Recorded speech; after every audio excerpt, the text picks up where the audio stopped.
We have two well-known guests, I think well-known to most of us, but our guests, Joy Sheedy and Yvette Klein, are actually going to close out what we call our quote unquote COVID-19 series of presentations and really focusing on our kids and young adults in this community by having them speak on the Child Care Task Force in Clallam County.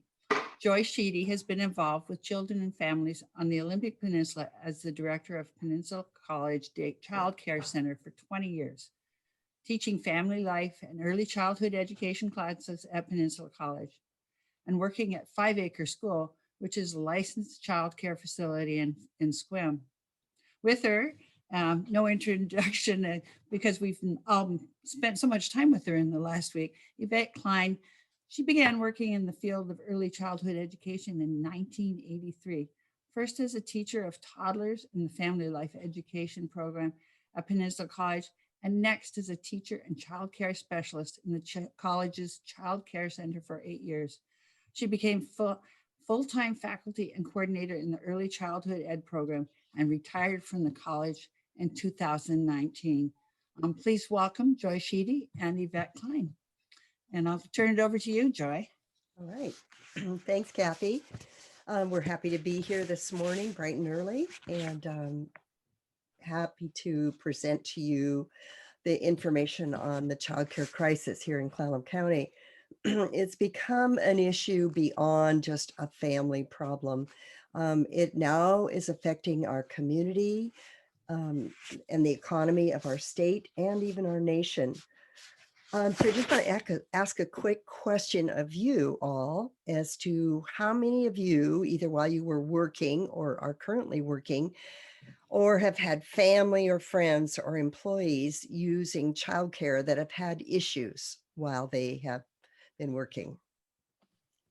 All right, one, Kathy. Anything you want to share, Kathy, on that regarding your childcare? I think that the hardest point was, as a single parent a long time ago, having reliable childcare, which I did find, but also what do you do when your children are sick or when there's a sick day at the school or weather? It was a day-to-day or getting the phone call saying so-and-so is running a fever. So it was always foremost in my mind. Yes. And those problems are still current for parents. Thanks for sharing. Anyone else have anything they want to share about that? I think for probably most of us, as I'm looking at you, are beyond the childcare days, thank heavens, huh? And but it's certainly an issue, I know, for our children and our grandchildren. So Yvette and I are with Prevention Works, and she's going to share what that is. So Prevention Works is a nonprofit Clallam County volunteer community coalition that's been in Clallam County for around 23 years. And the mission of Prevention Works is to promote positive childhood with a vision that all children of Clallam County will thrive. Excuse me. Joy and I both have throat issues and colds right now. So, but I also wanted to chime in about the childcare question. And just to let you know that childcare has been around. The first established childcare center was established during World War II, when it was the first time that women really started entering the workforce because there was a shortage of workers. And so it's nothing new. The child care issues that are in our county now and across the state and nation were there prior to COVID. COVID just made them worse and also shined a light on the field of child care.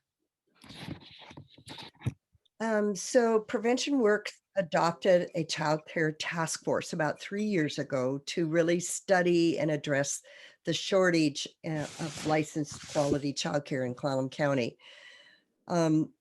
There, even before COVID, it was an issue of not having enough spaces for children of working families, And certainly with COVID, it has, as Yvette said, it's just brought the issue to the forefront. Our Without adequate childcare, our workforce is very limited, and it affects all aspects of the businesses on the Olympic Peninsula. Our task force is working with Imagine Institute, which is a mentoring of new family home providers. And we're working with Peninsula College to recruit new childcare providers for both centers and homes.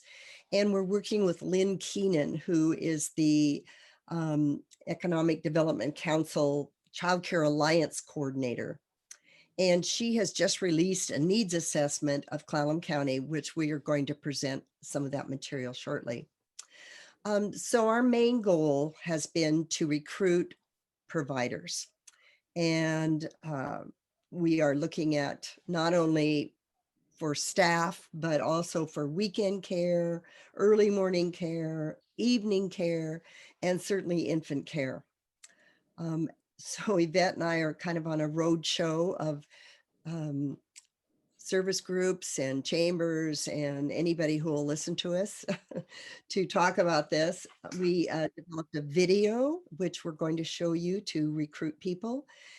And we're also sponsoring a childcare job fair, which we'll also talk about in a minute. So if we could share the screen right now, Brian, we'd like to.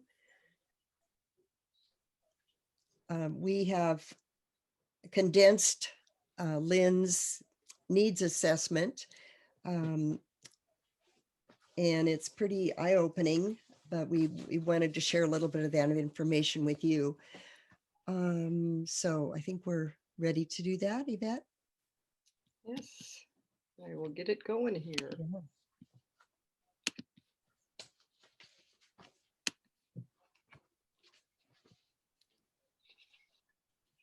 So as Joy and I prepared for this, I said, oh, well, I'll put it condensed down into a PowerPoint. And then I realized I haven't done a PowerPoint in over 2 years. So we'll see how this goes.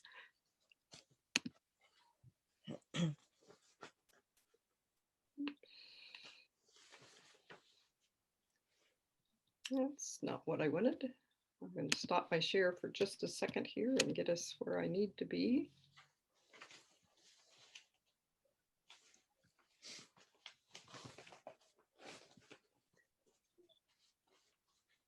I think he stopped sharing a bit. Yeah, I've never done a PowerPoint over Zoom before, so I'll get back and share my screen and we'll see what happens.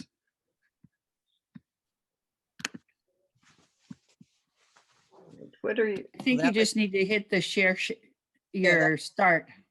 You got it, Yvette. Okay. So are you seeing the slides now? Just the Yes. slides? Yes. Yeah. So if you go up to slideshow and the hit start, it should work.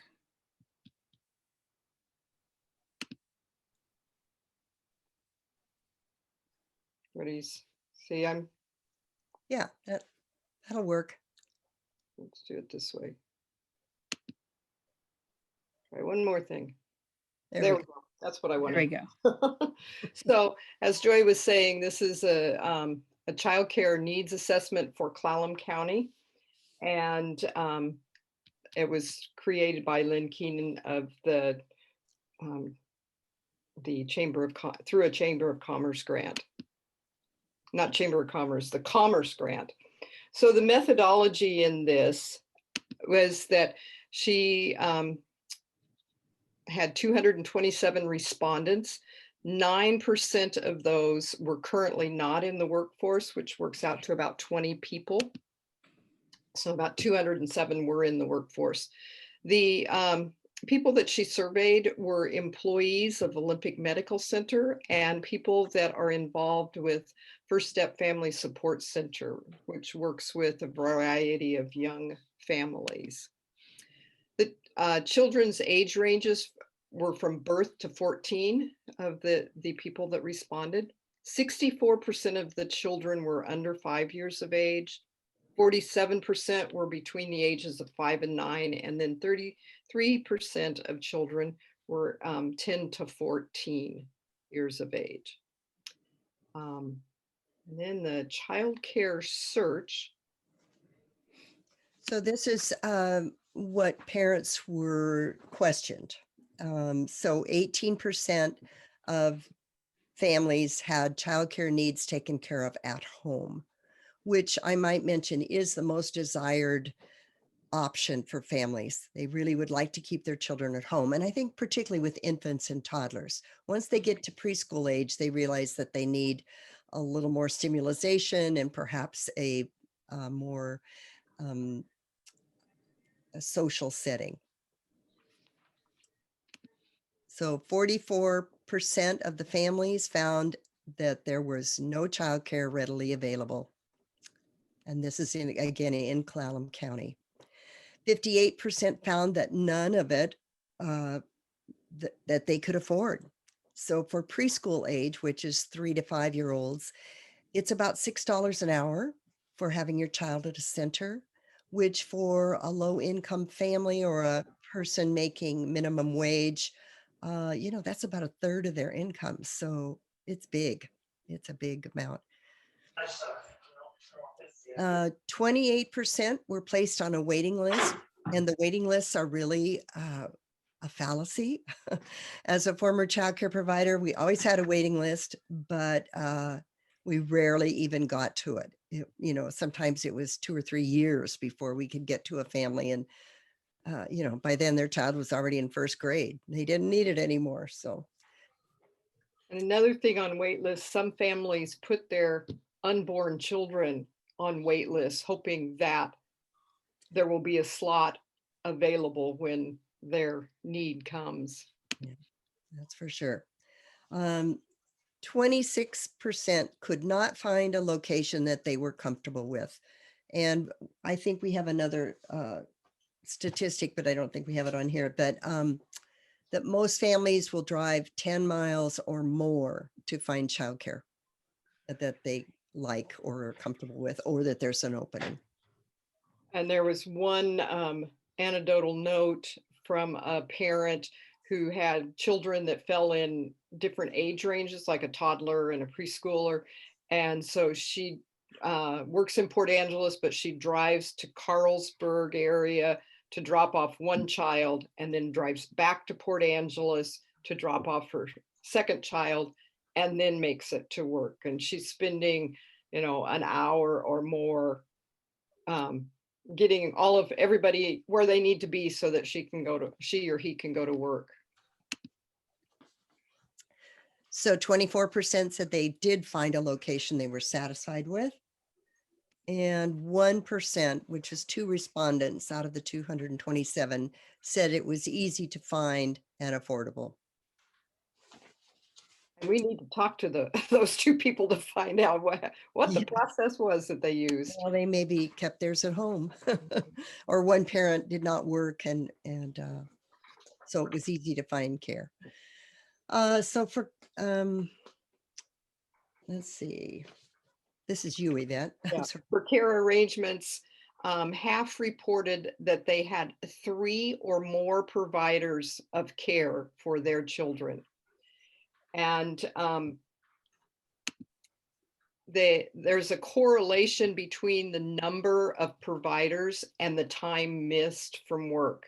So it's a very complicated link that you have, and one link goes down and then you're scrambling. That's from the parent's perspective, but from a child development person's perspective, having multiple providers are very challenging for the child. When Joy and I were working together in the Campus Childcare Center, we'd have children that were in a preschool program or a Head Start program in the morning and then come to us in the afternoon, or vice versa.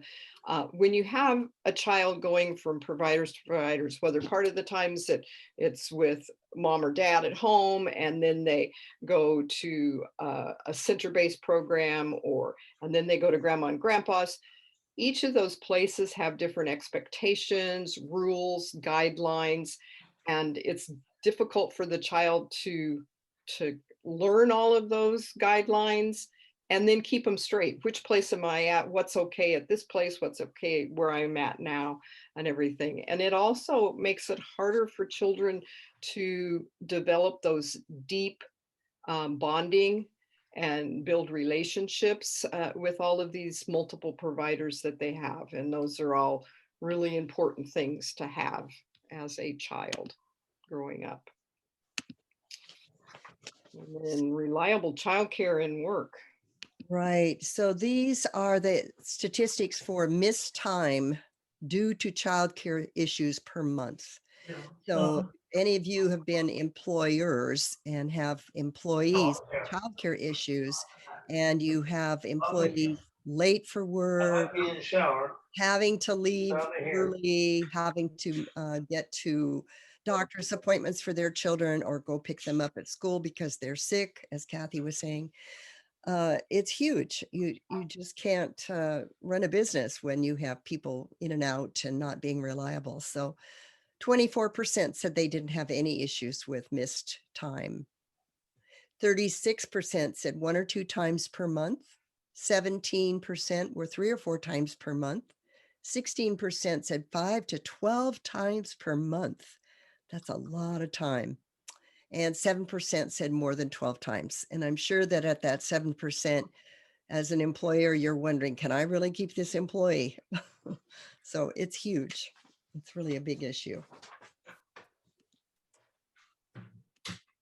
And out of the respondents, 78% of those who are not currently working said, if I had affordable, reliable childcare for my children, I would seek employment.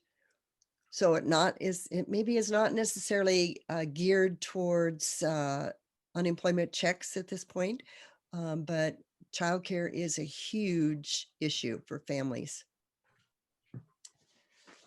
So we would like to show you our video that we developed next. And this video was done by Silas Cruz, who is a videographer, I think that's the word, for, he lives in Sequim, and he's done a lot of videos, and it's all done locally. These are all centers or providers that are here in Clallam County. And we've been showing it numerous places around Clallam County. And I wish we could say that we've had a huge response in terms of gaining more childcare workers, but we're still working on it. And So, before I flip over to the video, I just wanted to show you resources where our recruitment video is. There's resources on becoming a childcare worker. There's the complete childcare needs assessment report that we just were presenting on. And so that you can go to www.pw4kids.org. You can also reach out to Joy or myself. Those are our email addresses. And so any questions at this time as I go back and bring up the next thing? Yeah, I do. Joy and Yvette, thanks for joining us this morning. What do you need from our Rotary group? well, a couple things. One is we'd really like you to share with family, friends, neighbors, relatives, anyone you know that is job searching right now. We really need to recruit childcare providers. There's multiple jobs open, part-time, full-time, before school, after school, infant care, you name it, there's openings. Some of the after school programs have openings, the YMCA, Boys and Girls Club. There's really a wide variety of job opportunities. The second thing that I think we're really interested in is that we are sponsoring a job fair, which we're going to talk about in a minute. And it's going to be on Saturday, July 31st, 10 to noon at Vern Burton. The Economic Development Council, City of Port Angeles, the Kiwanis Club, YMCA are helping sponsor it, but we really need to have more sponsors, financial sponsors, of course, because advertising is expensive, and Prevention Works is a nonprofit, not having much funding. And so to do this event, we need some more funds. Yeah. So those are the two things at the moment. And, we hope to continue our efforts. Childcare is not going to go, the childcare issues are not going to go away, even if we suddenly get, 100 more workers, but we're going to keep working on this. Okay. So I am ready to share the video. It's about a 7-minute video, and it is pretty choppy over Zoom. So if you know how to stop your video, that sometimes helps with the bandwidth issue. So if you just click off of just stop your video, and we'll go ahead and let me know if this isn't why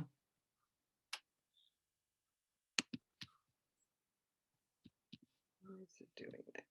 Cancel. Are you seeing my screen now?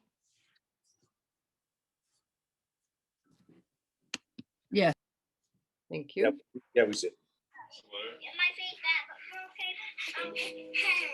Hey, we're trying to make a decision. When you are looking at a community, whether they live there or work there, you have to have the key elements to make it a place where you want to live. That's going to include access to healthcare, access to the great outdoors, school, but childcare is really intertwined to all of that. So in Clallam County, it's actually pretty challenging to find a childcare provider that serves the age of the children parents are looking for, the hours, and that is affordable. I've had friends and coworkers who are literally in their last week of maternity leave and have to ask for additional time off because they have been unable to locate a single provider for their child, let alone choose between multiple providers to see what fit their family best. And that's a huge source of stress for young parents and a huge source of stress for employers as well. Everybody's full. There's so many kids and so many working families. I definitely think the childcare field could use more people. We need more teachers, people willing to learn about children and apply that knowledge in working with them. Childcare, it can be a few different types. It can be your in-home childcare provider. You typically see them called family childcare homes. Then you have childcare centers. And the state typically, as soon as you go above 12 children, then you're in more of a childcare center scenario. You teach kids how to feel things, how to say things, then what not to say when they can talk. It's an ongoing process. And so those feelings are important in their growth so they develop healthy habits. Children are really working on their cognitive development, so their brain development, but also their social development, social skills, and then emotional, right? They have all these big feelings. Some of them they haven't even experienced before, so they don't know how do I cope with these things? What do I do?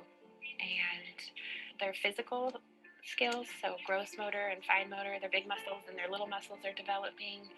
And if they're not exposed to quality interactions, healthy relationships, a lot of language and rich language and a lot of stories and a lot of self-guided learning and time to engage and get involved and problem solve and, not everything done and fixed for them. We're such a hovering type of a society these days with kids. Kids aren't allowed to take risks. We're always like fixing it if they're arguing or fixing if it's this, and it's just children aren't allowed to learn for themselves, learn some of those skills that you need as an adult, We play a lot. Sometimes people ask, where are our structured activities, which we do have, but those are offered for children that are interested in them. We can't make somebody do something they're not interested in. So a lot of the times we're following their lead in play and finding their interests. and then basing our activities and the way we set up our classroom on that. I remember just going to a place that was super safe, really fun. I had friends and they let us just do things that I really didn't get to do at home because I was little. I first off wanted to be a mom and I wanted to have kids. I wanted to work with kids. So those were my goals. I babysat a lot growing up, and that's kind of how I learned a little bit more. I had lots of cousins, lots of siblings. And so also having that like passion, the desire to want to help somebody or support their learning. And Went to school to work with kids, got out, and I worked in a center first. So I got an experience of what it was like to be in a center and then to be wanting to be in my own home. I went to Head Start when I was in preschool. So I actually remember a lot of that period of time. So that actually inspired me to apply at a Head Start in Oregon. And that's kind of where I started out. I have to reflect on what my childhood was like and what I had from that to what I can offer here in my own life with this situation of having my own business.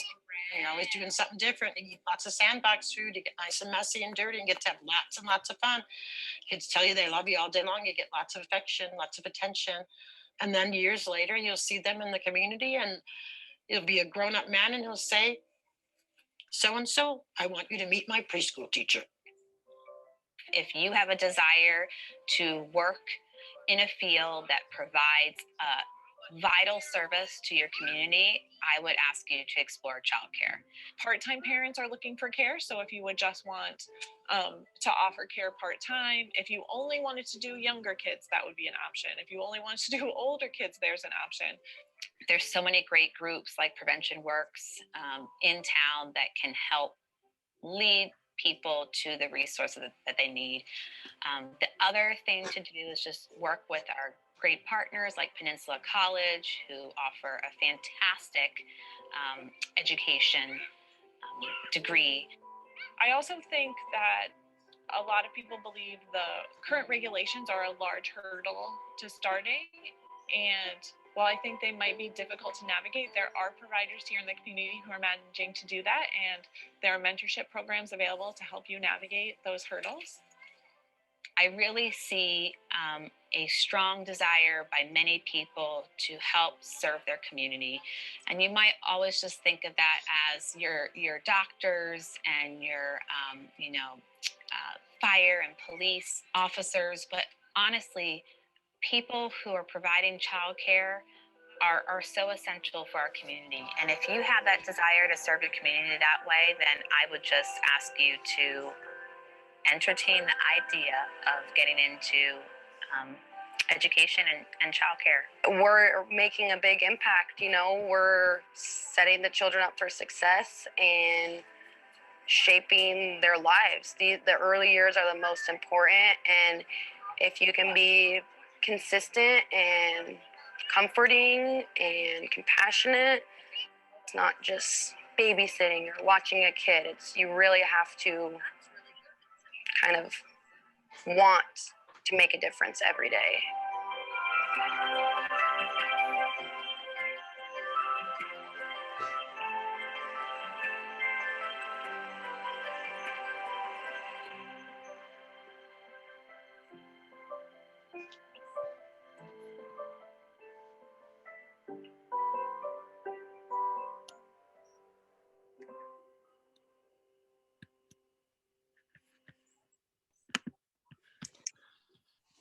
Wow, that was incredible. Well, Well good. done. Thank you. Thank you. We're pleased with the video. I would like to add that when you go on the website to watch it, it isn't out of sync with the voices and the visual. It's pretty good. It's just when you show it over Zoom, it does that. So some other facts that we'd like you to know about are that the beginning wages for childcare workers is usually $13 to $15 an hour. However, home providers, people that own their own business in their home, and provide childcare can earn, you know, $60,000 to $80,000 a year. So it's a pretty good job, and it's a lot of energy and a lot of work, but the people that do it are very resourceful and certainly offer a great service to our community.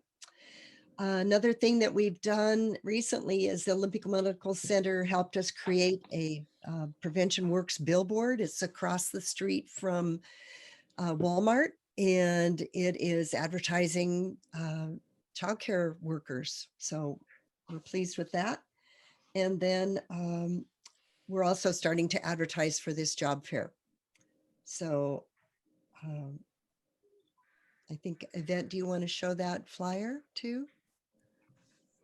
I You think they received it in their. Oh, okay. So I think Brian might have sent it out with the Zoom link.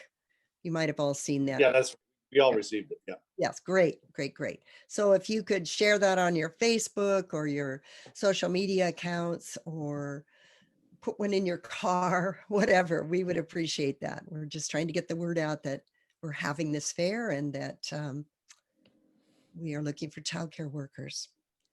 And at the job fair, there will be a representative from the Imagine Institute, which is the program Joy mentioned that mentor people that are interested in having the in-home childcare experience. There is also Peninsula College will be there promoting the early childhood program. We have several employers that need childcare workers that will be there. The YMCA will be there, and there are a couple others that have recruited. We're working on having a representative from the childcare licensing department to talk to people about how do you go about being licensed? What does it require to walk in the door initially and work in a center and be a childcare provider? Because there's steps that you have to take.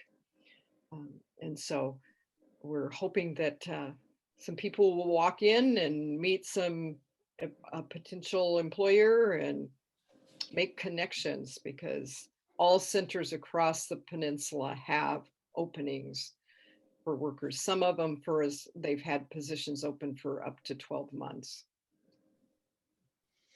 I have a quick question. So when I first moved to Port Angeles, I was working in a preschool, and I remember I'd never, worked in that type of environment before, but I remember the cost it took to get, my background and, my STARS certification. It was pretty expensive, I was making $11 an hour, and I was really struggling to be able to afford those upfront costs. So are there any incentives or grants or ways to support people that are new and wanting to get certified? At this time, we don't have anything like that because it's around a little over $200 to get your TB test, your fingerprinting process done, and all of those things. One of the exciting things at Peninsula College this coming academic school year, the foundation at the college is granting are having, I think it's a $1,000 grant for any student that's enrolled in what's called a vocational program. And that includes early childhood education. So part of that grant could pay for a student's initial fees, because going into the program, they need to have those different requirements and everything. And for them, it's hard to come up with that money, just like you were sharing. Mm-hmm. Cool. Thank you.